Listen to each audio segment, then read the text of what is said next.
Hello, and we are back for another awesome edition of the Shut Up Show. If it's your first time here, we're here for you, solopreneurs.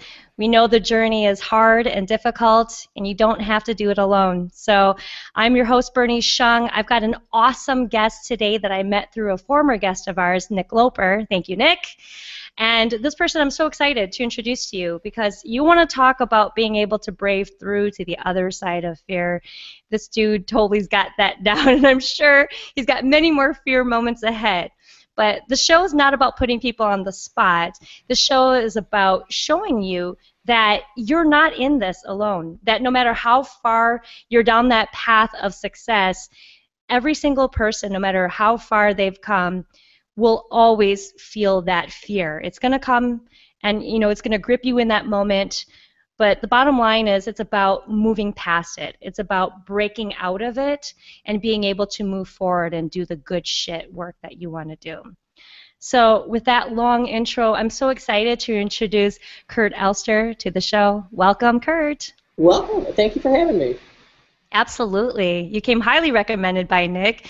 And Oh, you did. yeah, Nick's a great guy. He's awesome, Nick of Side Hustle Nation. And, Kurt shared a little bit of his story with me, but I don't want to ruin it. I think he's going to be able to tell it much better than me. So how I really want to kick off the conversation today, Kurt, is to have you give us a Reader's Digest version of your story and maybe take us back to that pivotal moment in time where you decided enough is enough. I can't stand what I'm doing anymore, and it's time for me to break free, break out of this, and do that shit that I've been wanting to do. Okay. Where to start? All right. The moment I knew that I had to break free of that 9-to-5 job and become, go out on my own, brave it, be an entrepreneur, it's pretty clear to me. I was tying my shoes. I remember it vividly. I sat down on the couch to tie my shoes, to get up, leave, go to work, drive to work. And I just put my shoes on. They were Converse All-Stars. I can picture it now. And I started crying. And then that broke, just full-on sobbing at the prospect of having to go to work. Because I had been lying to myself about, oh, I'm happy in my job, I love my job. I wasn't at all. And resisting that and fighting that really was building up and eating me up inside. And it resulted in a full-on crying breakdown on my couch at 8 a.m. on a Tuesday morning. And in that moment, I said, okay, I've got to stop crying. That's ridiculous. And I knew then I was going to quit my job and start my own business. I didn't know what my business was going to be, but I knew if I had quit my job, that would light a fire and I would do this. So I went into work that day and I said, all right, I don't know why I lied about it, but I said, all right, I'm going to go work. I got a job elsewhere. I'll see you guys later. So I put in my 2 weeks notice. So I said, I got 2 weeks to figure out what I'm going to do, which is nuts.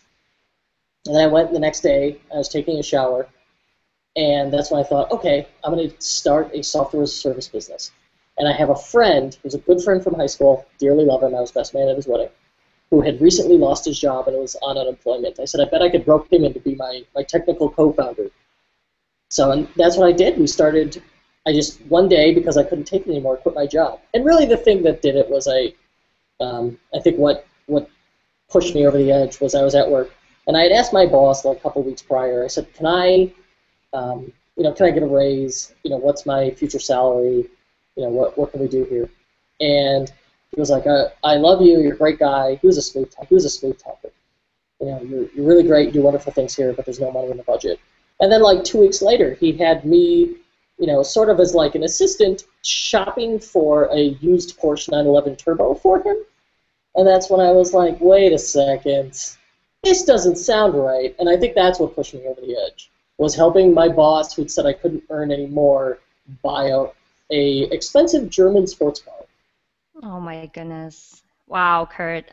Isn't that crazy how we can live in this, if you want to call it an illusion, Oh, right? for sure. They Looking back on it. right. They dangle that carrot and yeah, feel free to keep going, but it's dangling that carrot, and then when is enough enough? When are you tired of chasing that carrot and you're finally going out and doing your own thing? Well, it's Go kind ahead, of continue. interesting.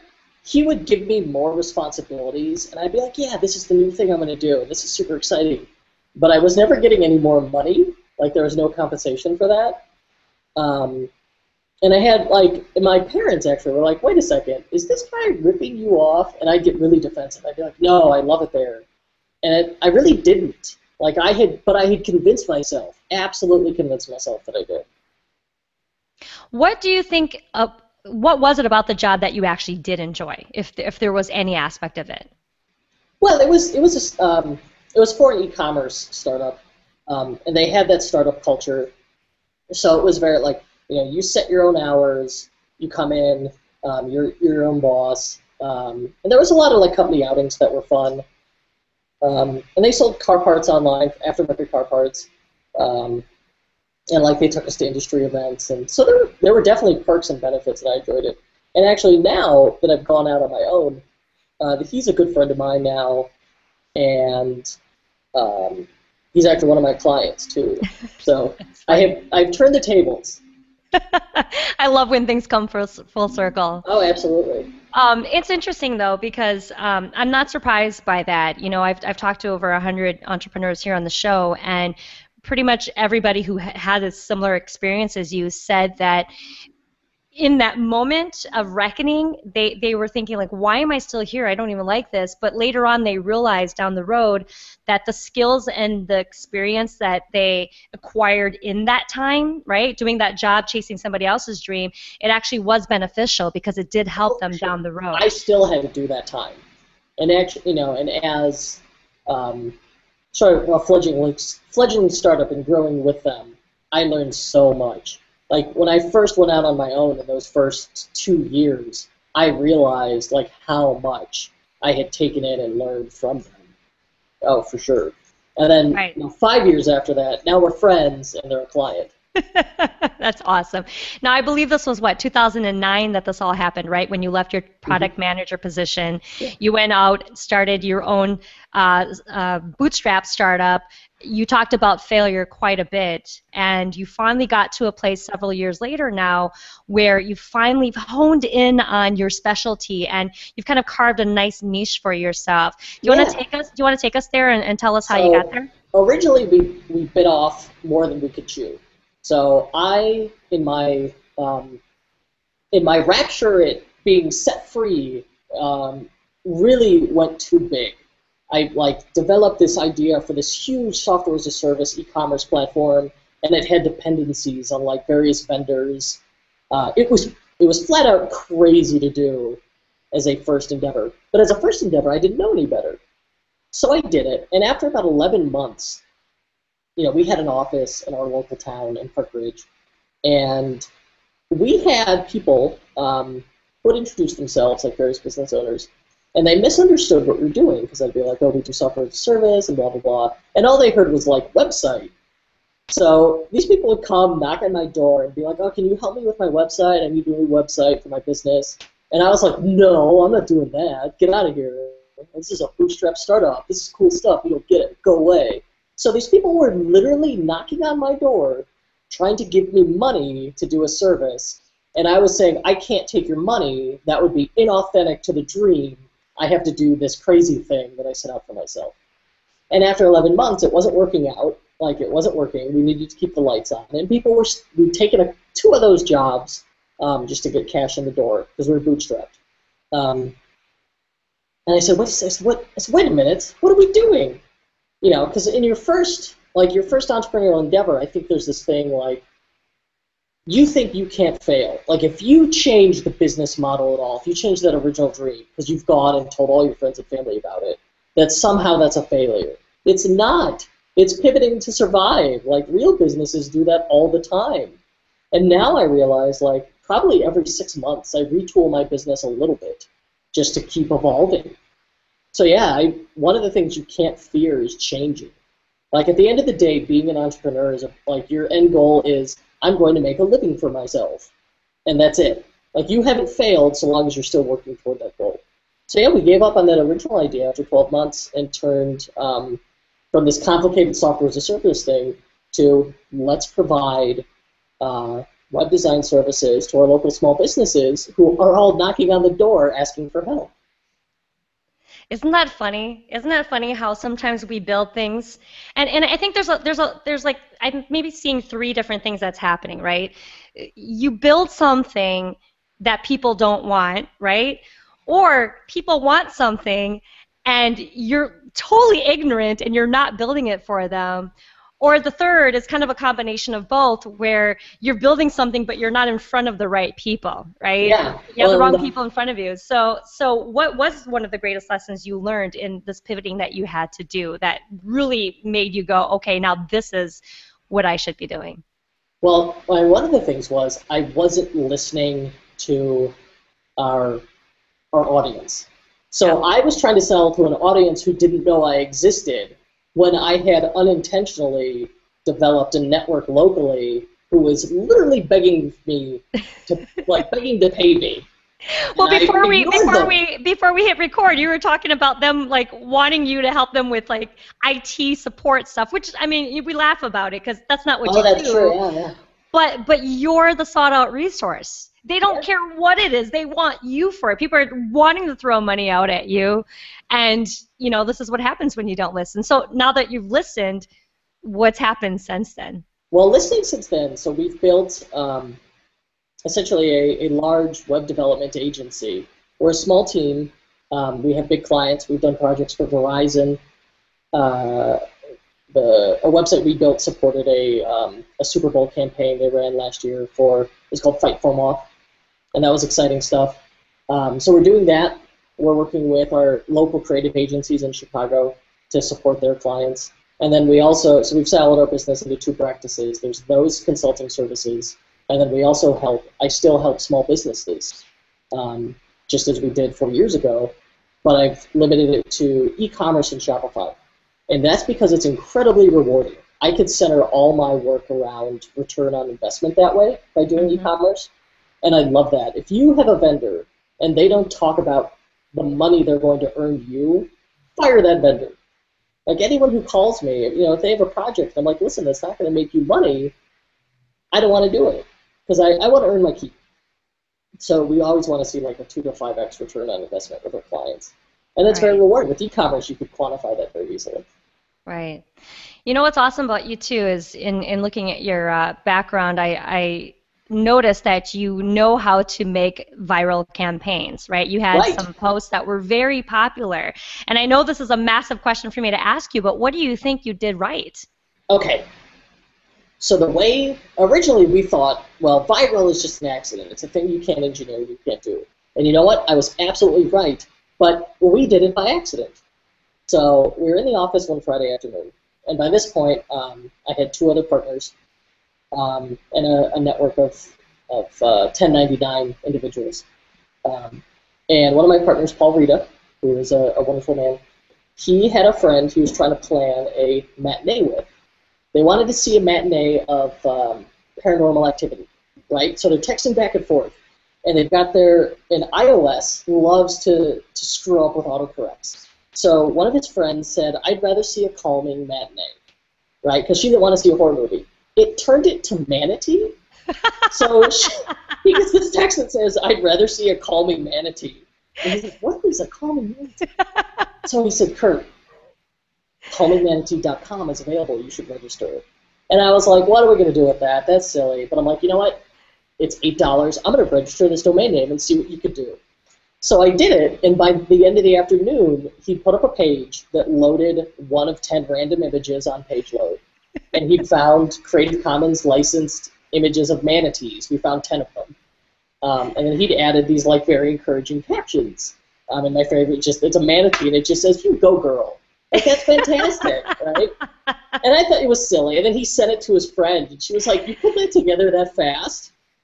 But it's because we didn't think about it. You know, we're just like, well, just do it. You know, fuck it, just do it. You can do it in the afternoon, just go. So we did it. And then over the weekend, like, we tweeted it once. And I didn't think I tweeted it, I think he did it. To, like, at the time, like 300 followers. And 2 days later, Pee Wee Herman has seen it and tweets it out. Oh my God. Yeah, and it's everywhere. And then the Huffington Post calls, and they're trying to get an interview. It was unbelievable. So we had like literally within the month we put it up, we had 1 million page views. So the thing we learned about that, like, if you're trying to make something go viral, it can't be commercial. It has to be selfless. It has to be something that helps others. So Calming Manatee clearly, like, it's relaxing. It helps you. And I've gotten all kinds of wonderful stories from people who email us and say, like, I was in this phase, like, my boyfriend broke up with me, and Calming Manatee made me feel great. Or I had my future grandmother-in-law was like, I was going to give a talk, and I was really nervous, and my husband showed me Calming Manatee, and I was like, I felt so much better. It's great. But yeah, for something to go viral, one of the things we learned is it has to be selfless. Like, if it's any way commercial, people aren't going to share it. But what we did, we tried different ways to monetize it, and eventually we put AdSense on it, Mm-hmm. and we were really scared to put AdSense on it. People Right. hate us if we do AdSense. People hate ads.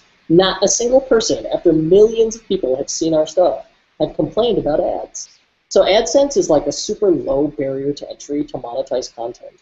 So if you've got a blog that's got even like 10,000 visitors a month, that's like possibly, depending on your niche, a few $100s you'll get for just doing what you're already doing, for what you love.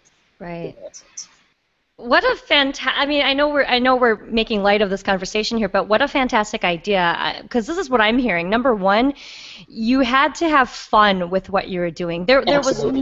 There was no, you know, the intended reason wasn't to monetize at the beginning, but after you did develop a following, and after you did see that this made an impact, your audience was so engaged that they didn't care later on that you added the AdSense for the monetization because Yeah. they've already fallen in love with the idea. And the other thing I'm hearing in this too is the component of adding fun, like incorporating fun into what you do, and you'd be surprised by the way this does help people, and then essentially, not always, but essentially being able to monetize as well. Yeah, It so we've reminds got, me I was just going to say real quick, it go ahead. reminds me Yeah. of the Angry Birds people because from what I understand with their story, they'd done a ton of failed software apps. And when they did Angry Birds, it was just kind of a stupid little, oh, you know what the hell, we'll just do this one.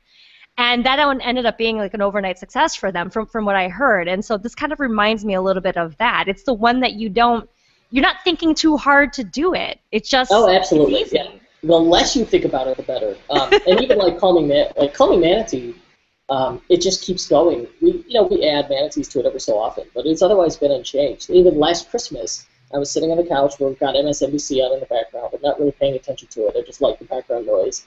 And they're talking. They had like a round table, and they're talking about gifts we give President Obama.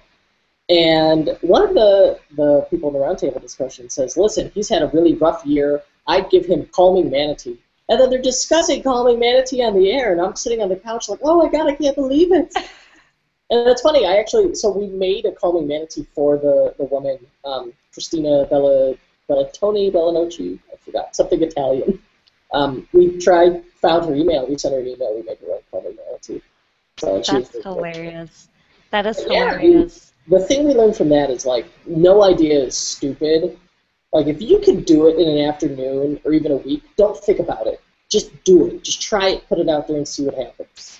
It was, That's my crazy. Like I blew 11 months losing money building this intensely complicated software as a service platform, but then Calming Manatee, which is essentially like the idea sparked from a misspelling, we built in an afternoon. Um, and that, God, millions of people have seen that. And that's like legitimately made a difference in people's lives. That's right. unbelievable to me. I love So, it. yeah.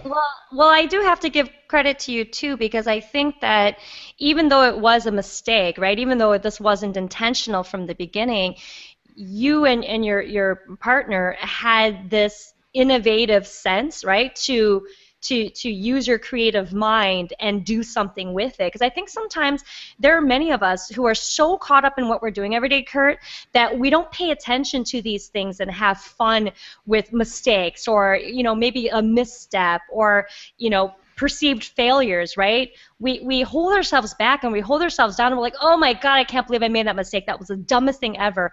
And it's hard for us to get up from that, right? But in a Yeah, case it's a like this, secondary.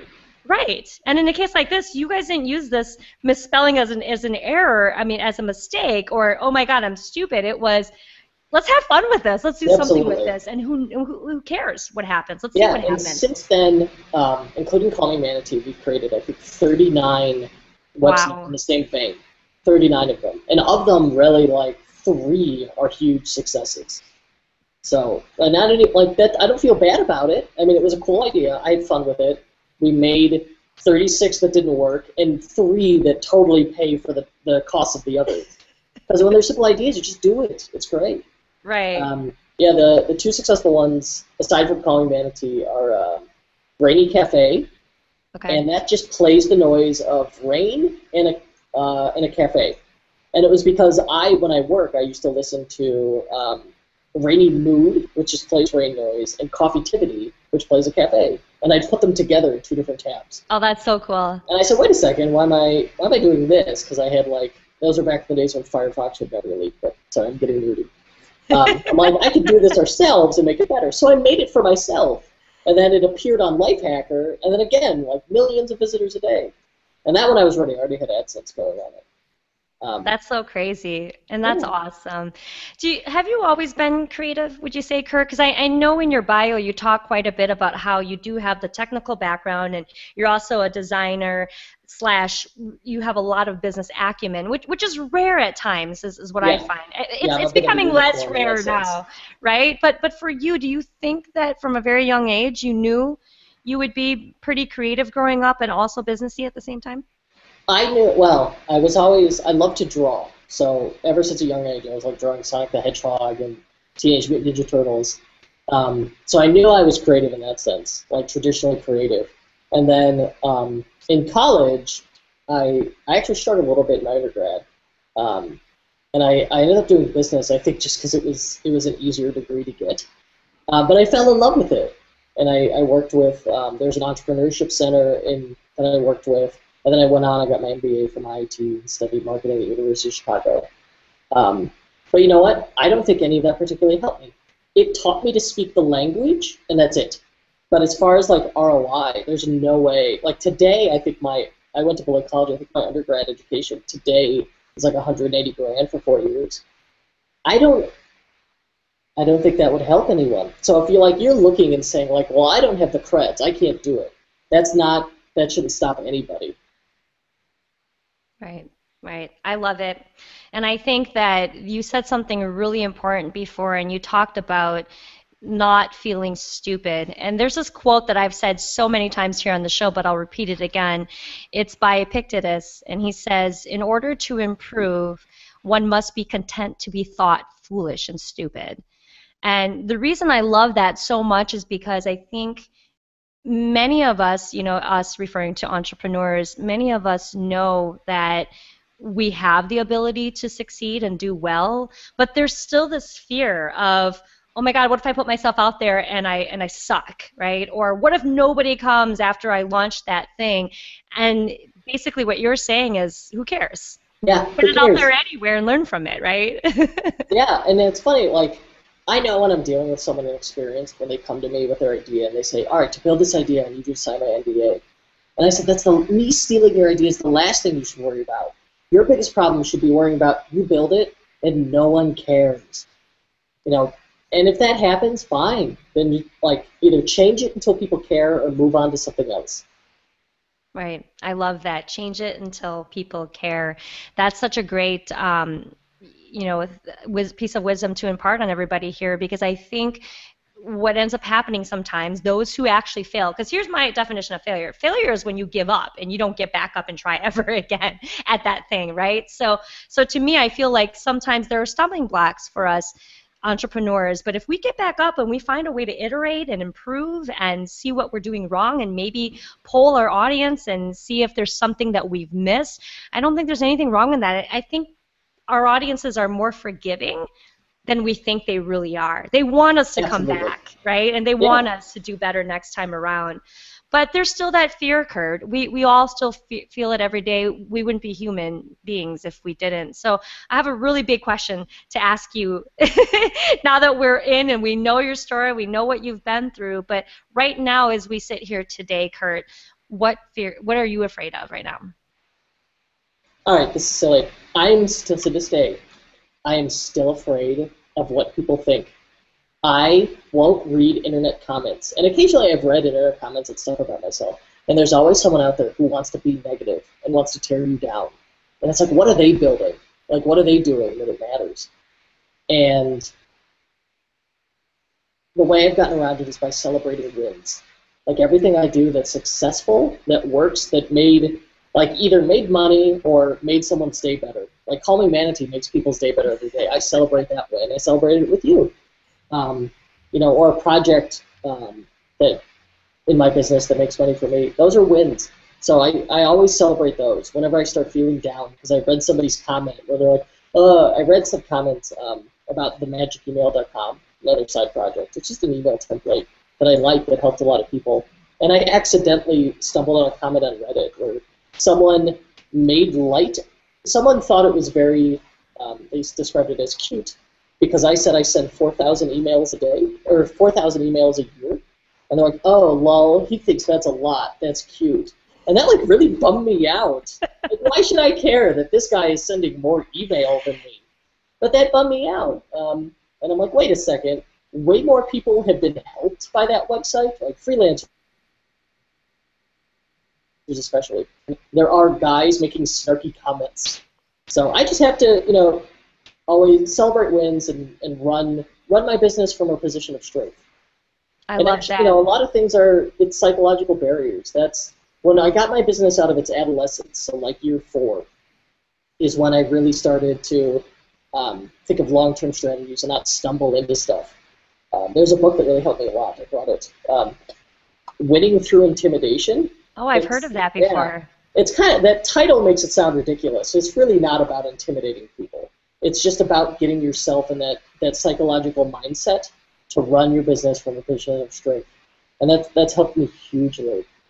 Right. I love the tools and the steps that you have. This past week, that's what I was doing too. One of my homework assignments was to keep a gratitude log, which I do that generally anyway, but I specifically was doing it this past week. And it was so amazing to see the difference in how I felt because I was writing down all the things I was grateful for and I was happy about, the wins, the triumphs, the nice compliments from friends or audience members and whatnot.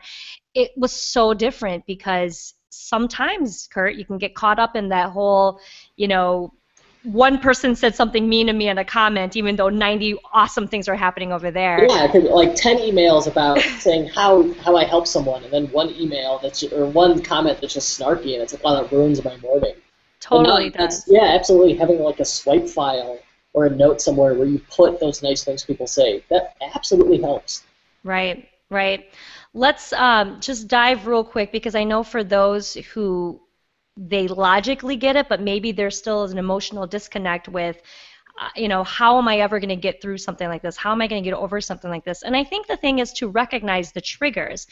Can you help us help the audience recognize those triggers in terms of how are you preventing or avoiding situations like this to happen, Kurt? I mean, you talked about, for example, you try not to read comments, right? Because you know it's going to hurt your feelings. What else There's can people do? absolutely no reason to read internet comments on other people's stuff or your own. Just avoid internet comments in general.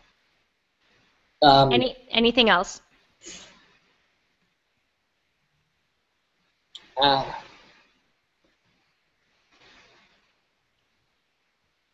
it's a psychological barrier. So I see this in myself and I see it in other people.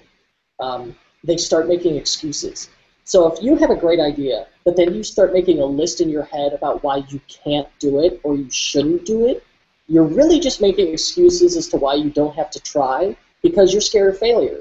It's easier to not try than to go out there and take that risk. So I always look for that behavior where, am I just making excuses or are these legitimate reasons? I love that. That's fantastic. And the thing is, these are very pragmatic things to do. We're not asking anybody to do anything Yeah. magical, right? Yeah, no, it's not irrational. It's not crazy. They're perfectly, pragmatic's a good word for it. Right. And I would even say, too, I think many times we do get caught up in this inner chatter, as I refer to it, because we're not writing these things down. right? We're just it's up here and it's stuck up here, and it's hard to focus on anything else because you have all of this inner judgment and inner criticism going on. So what I also like to do too is I like to write things down. If I'm having a fearful moment, I write about it, I journal about it, and I say, why am I afraid? And then we break down the fear, and you keep breaking it down until you realize you either A, have a solution for it, B, you just got to let it go because there's no use in stewing in it, or C, you realize it really wasn't a rational fear after all, that it really ended Yeah. up being ridiculous, at Yeah. the end of the Well, day. oftentimes if I have a fear, I'll ask myself, what am I afraid of? And then what's the worst thing that could happen? And Mm-hmm. when you break it down to you're terrified of something, but then when you break it down to here is rationally the worst thing that could happen, it's not scary anymore. Right. And Right. that's also why it's helpful to have either, like you're in a mastermind group, having those mentors, those peers who you can go to them and ask them, be like, listen, here's the thing I'm worried about. What do you think? And that, Right. it's a sanity check. Right. I love that. And I totally agree. Whether it's a mastermind group, whether it's getting a coach or a mentor, you need other people around you. Even a podcast like this, you need people around you who are going through similar things as you to help you get through that. One last question before we have you wrap up and tell us what you're working on, Kurt. Was there a support group like that? Like, where did you go for these types of outlets to help provide you this positive resource to keep going? All right. Well, number one, I was lucky in that I started with a co-founder and then later added a business partner. So there are always two people there that I could bounce ideas off of, and that was hugely helpful. And very quickly, like business partners, um, it turns into a marriage where you have to open up to them and tell them here's what I'm afraid of, here's what I'm worried about, and that was hugely helpful. And then later, I'm in two mastermind groups, and that's been massively helpful. And then what's funny, I've been in the last year really reaching out and helping more freelancers, people who are just getting into to the business or freelancing or starting their own business, and talking to them and getting those ideas on paper to them and having them say, wow, that's really great, that really helped me. That validates the idea for me and tells me oh, okay, it wasn't just an accident that worked, that was actually a good idea.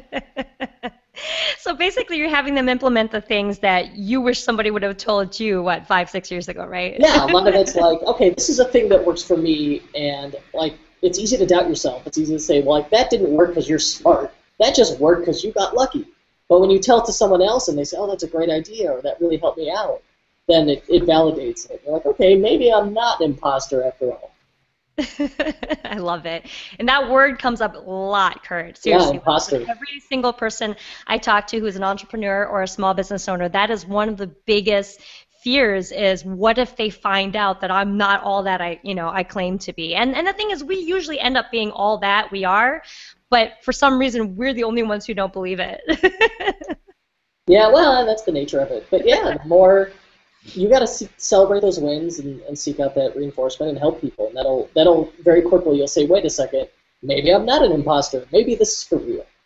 Right, right. And I love that. I love where we ended that note is to help people. I will say that when I really, really started to understand what it meant to go out and serve and help, and um, it was around the time that I was struggling with how do I get my business up and running. It was about 2009-ish. I'd been at my coaching for about a year, and I remember talking to one of my mentors, and he's like, you got to stop focusing on the money, Bernie. He's like, you just got to go out there, help people, do good work, they'll see it, people will refer you, people will call you up. And I didn't know if I should believe it at first because that didn't seem pragmatic to me. I was like, how is helping going to help me monetize, right? But I took the focus away from make money, and it shifted over to do awesome work. And when you show people you can do awesome work and then you ask them for money, they'll be willing to bend over backwards and give it to you. And that has been the case, now 6 years later. And it sounds like that's what's been the case for you as well. Yeah, absolutely. There's I've heard this before from other people, the two-step success plan. It's step one, do awesome shit. Step two, tell people about it. I love it. Yeah, and that's so easy. It seems simplistic, but until I did it and it worked, then I'm like, oh, that's what they were talking about. So, if you make something great, then blog about it, write about it, or find a forum or group where you can talk about it and tell people. and they'll ask you questions, and then they'll really like validate and get you thinking. That's the secret, you guys. You know, Shut Up Show community, that's the secret. If there's anything you take away from our conversation today with Kurt, it's do good shit and tell people about your good shit. And speaking of good shit, let's close up here and tell everybody what you're working on. If you have any projects that are coming up, anything new, a new website, whatever it is you want to pimp out here, Kurt, feel free to do so for the next couple of minutes and tell people where they can find it. Okay, I have loved working with small business e-commerce people with Shopify. So if you're going to get into e-commerce, go with Shopify. I love it as an e-commerce platform. It's great support, super easy to use. To help people out who have existing Shopify stores and say, okay, you know, I've got it set up, it works. I don't want to spend the money on a full redesign because what would that cost you? Like $10,000, $15,000, $20,000. I've got a consulting offering. It's fixed fee. It tells you exactly what you get. It's called Website Rescues, and you can find that at websiterescues.com. And it's a fixed fee for $2,500. We go through like 30 or 40 fixes that are all focused on return on investment for your business. So that's my plan. Awesome. Thank you so much, Kurt. It has been such a pleasure talking to you. And I know Oh, that thank you. we only scratched the surface because I know we were talking about mindset strategies today, but I know you're like a really smart technical dude too. So Thank maybe you. we'll have to have you back for, you know, maybe a technical component of the No, I'd show. love to. Yeah, if people have questions, hit me on Twitter, email me. I'm always happy to help. Awesome. Well, we'll make sure to include any links or anything else you discuss at the bottom of the show notes when this goes public. But in the meantime, Kurt, thank you so much for Thank you joining us for on the having me. Shut Up Show. It Yeah, has been such pleasure. a pleasure to talk to you. You too. All right, guys. See you next week.